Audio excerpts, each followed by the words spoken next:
Depresi merupakan gangguan mental yang umum terjadi, di mana penderitanya akan mengalami kesedihan dan kehilangan minat untuk beraktivitas dalam jangka waktu yang lama. Sekitar 99% penyakit otak berawal dari depresi. Depresi bisa menyebabkan berbagai macam gangguan emosi dan mempengaruhi kondisi fisik penderitanya serta juga dapat menurunkan produktivitas dalam bekerja dan beraktivitas. Gejala yang ditimbulkan karena depresi pun beragam mulai dari yang ringan sampai yang terberat tergantung dengan kondisi depresi penderitanya. Namun umumnya penderita depresi akan mengalami gejala seperti kesedihan yang berkepanjangan, nafsu makan menurun, kesulitan untuk tidur atau insomnia dan mudah lelah. Berikut adalah fakta menarik tentang depresi.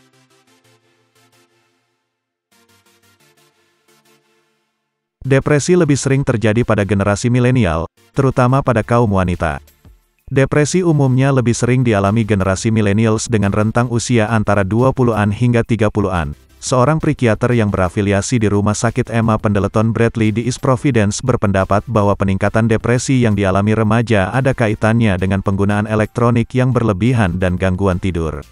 Psikiater tersebut juga beranggapan bahwa pengguna media sosial yang tinggi memiliki tingkat isolasi yang lebih tinggi dibandingkan dengan pengguna media sosial yang rendah. Tingkat isolasi tinggi membuat seseorang lebih rentan mengalami depresi.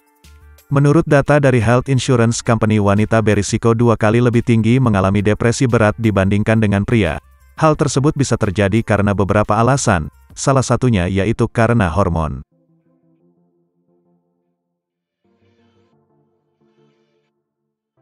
Depresi terdiri dari 4 jenis. Depresi ternyata gak hanya terdiri dari satu jenis saja, melainkan terdiri dari 4 jenis. Jenis depresi yaitu meliputi depresi berat, distimia, depresi psikotik dan depresi paskanatal. Dari 4 jenis depresi tersebut, kasus yang paling sering terjadi adalah depresi berat. Sekitar 3% generasi millennials diperkirakan menderita depresi berat. Depresi mayor adalah jenis depresi yang paling umum. Pada kondisi ini individu mengalami perasaan sedih, kehilangan minat atau kegembiraan. Distimia adalah bentuk depresi kronis yang lebih ringan namun berlangsung dalam jangka waktu yang lebih lama. Depresi pasca melahirkan adalah jenis depresi yang terjadi setelah seorang wanita melahirkan. Gejalanya meliputi perasaan yang dalam dan terus-menerus sedih. Depresi bipolar juga dikenal sebagai gangguan bipolar, melibatkan perubahan suasana hati yang ekstrim antara episode depresi dan episode mania.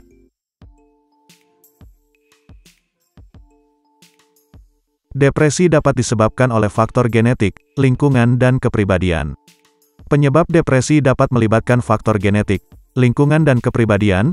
Depresi bersifat multifaktorial yang berarti bahwa tidak ada penyebab tunggal yang dapat diidentifikasi, tetapi kombinasi beberapa faktor yang berkontribusi pada perkembangan kondisi tersebut. Beberapa penelitian menunjukkan bahwa ada kemungkinan faktor genetik yang terkait dengan depresi. Individu yang memiliki anggota keluarga dengan riwayat depresi memiliki risiko yang lebih tinggi untuk mengalami depresi.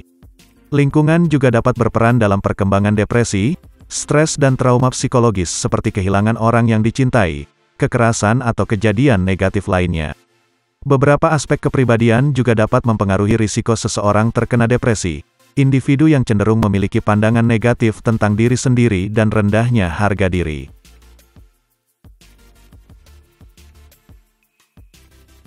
Bisa menyebabkan obesitas hingga percobaan bunuh diri. Depresi merupakan gangguan mental yang serius, dan jika tidak segera mendapatkan penanganan medis yang tepat bisa menyebabkan dampak yang negatif pada penderitanya. Dampak negatif yang sering terjadi akibat depresi yaitu obesitas, penyalahgunaan narkoba, gangguan kecemasan, isolasi sosial hingga percobaan bunuh diri.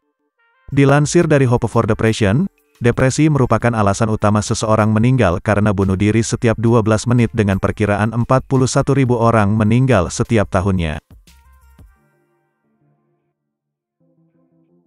Sekitar 80% hingga 90% penderita depresi merespon positif pengobatan yang dianjurkan dokter. Tak berbeda jauh dengan gangguan mental lainnya, depresi juga bisa diobati. Bahkan sekitar 80% hingga 90% penderita depresi memberikan respon positif pada pengobatan yang dijalaninya.